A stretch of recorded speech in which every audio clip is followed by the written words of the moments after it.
Muy buenas noches. Y una vez más en Hoy Noticias nos toca hablar de educación en tiempos de pandemia.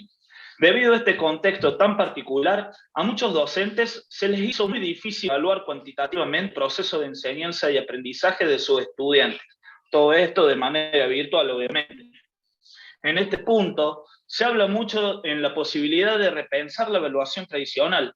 A continuación, tenemos tres invitadas para conversar y debatir sobre la evaluación alternativa. Hoy nos preguntamos, ¿es posible? ¿De qué se trata? Para hablar de este tema nos visitan Rebeca Nijovic, Mirta Malberger y Celia Siger. Buenas noches y bienvenidos a Espacio de Reflexión. Hola Marcelo, buenas noches, muchas gracias por la invitación. Nosotras, como vos mismo preguntaste, vamos a tratar el tema de la evaluación alternativa y si es posible la misma. Hoy podemos afirmar que sí, más en este contexto en el cual estamos viviendo. Pero en primer lugar, debemos tener en claro que evaluar en educación supone no solo juzgar la calidad de los resultados del aprendizaje de los estudiantes, sino también la calidad de enseñanza brindada y de los programas educativos. Muy bien, claro, entiendo. Pero, a ver, ¿cómo funciona esto de la evaluación alternativa? ¿Cómo es que se miden los resultados? Mirta. ¿Qué tal, Marcelo? Buenas noches. Buenas noches. Este tipo de evaluación en realidad debe promover una retroalimentación al estudiante acerca de los procesos que experimenta y de los productos que realiza, y al docente sobre la enseñanza que él mismo ha impartido. No se enfoca solo en medir los resultados, sino que atiende también a las experiencias, procedimientos y trayectos que hay que recorrer durante el aprendizaje. Perdón, hay que tener muy en claro que esto es una característica muy importante de la evaluación alternativa, que esto incluye la metacognición, es decir, la reflexión sobre el propio proceso de aprendizaje. Claro, entiendo, muy bien.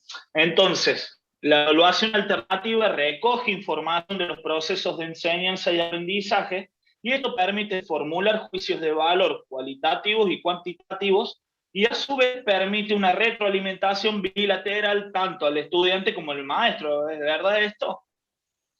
A ver, ¿qué es lo que se tiene en... Claro, pero ¿qué es lo que se tiene en cuenta para generar la retroalimentación, Rebeca? Exacto, Marce. Primero es como vos decís, así se generan, digamos, juicios de valor cualitativos y cuantitativos. Y la retroalimentación, esto depende de ciertas diversidades, como por ejemplo, los distintos tipos de inteligencia, los estilos de aprendizajes, los intereses personales u otras características singulares, por lo cual se tendrá que particularizar las respuestas según los comentarios que surjan de cada estudiante. Se pueden utilizar también diferentes instrumentos para recolectar estos. Interesante eso. ¿Y de qué tipos de instrumentos estamos hablando? ¿Qué instrumentos utilizan para organizar esta información? Mirta.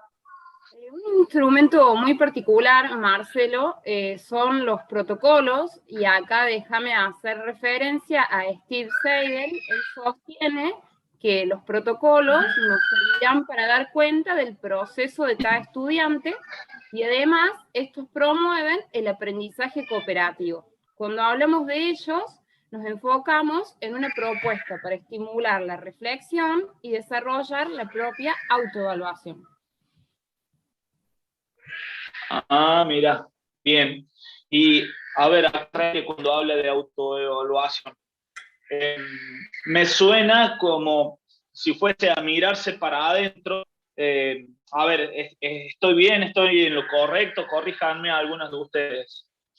Sí, Marcelo, estás en lo correcto. Alal define la autoevaluación como una representación que el estudiante hace de sus propias capacidades y formas de aprender.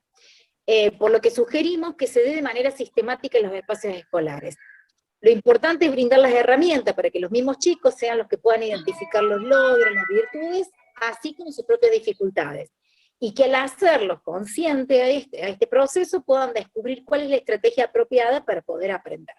Pero es de suma importancia que conozcan los objetivos y los indicadores que les permitan emitir un juicio de valor y a su vez corregir sobre la marcha en lo andado, ¿sí? O sea, es volver a muy bien. negarse para poder trabajar. Interesante, Celia, bien, se entiende. Ahora, la consulta es la siguiente. ¿Qué aportes podemos decir que hace la coevaluación? O sea, ¿de qué esto se habla? Bien, Marce, cuando hablamos de coevaluación, puede ser entre docentes y estudiantes, estudiantes y docentes, o entre estudiantes. Es una evaluación mutua donde el aprendizaje es doble. Uno puede ver lo que uno hace en contraste con lo que hace otro. Ahí el estudiante puede cotejar su producción con la de otro. Además de aprender a valorar el trabajo de otro, la ayuda el trabajo común, además del valor del error como aprendizaje. Es importante, déjame destacar algo, que esta evaluación alternativa tiene, en relación a las evaluaciones tradicionales, una gran ventaja. ¿Por qué? Porque por un lado se puede evaluar el desempeño del proceso, es decir, no solo se puede evaluar lo que el estudiante puede decir o lo que sabe, sino lo que es capaz de hacer, resolver o producir. Se hace un enfoque en las capacidades. Esta evaluación de desempeño consta siempre de dos partes. Por un lado, la actividad en sí, y por otro, los criterios para evaluar y calificar. A ver, en eso quisiera hacer un aporte en ese sentido, porque hay que tener muy en claro qué se quiere evaluar, cómo se va a llevar a cabo esa evaluación, qué tipo de información es relevante para el objetivo y cuál no, cuáles son los criterios de evaluación. Los criterios, vuelvo a ellos que son tan importantes, es muy relevante que tener en claro que son aquellas características que deberán reunir y permitirán juzgar la calidad del desempeño del estudiante. De ahí su importancia. Bien, bien, comprendo. A ver, como para ir cerrando todo esto, ¿no? Escuchándolas a las tres, me llama mucho la atención de las diferentes miradas en relación a la evaluación y en cuanto al proceso, ¿no es cierto?, de evaluación. Exacto, Marce. La evaluación tradicional es una especie de recorte estático del estudiante, es como una fotografía del momento específico. Claro, esta propuesta es muy superadora a ese momento. Si logramos cambiar la perspectiva, es una luz en el camino. La evaluación alternativa es una construcción de los procesos dinámicos del estudiante que atraviese la adquisición del aprendizaje. Es mucho más que ese momento estático, que ese recorte que planteaba ahí Rebeca. Bueno, les quiero agradecer muchísimo por haber participado en este programa. Desde ya, muchas gracias por aclararnos sobre este tema e importancia de la evaluación alternativa. Muchas gracias y hasta una próxima edición. Gracias, Gracias, Marcelo. Marcelo. Gracias a todos. Hasta luego.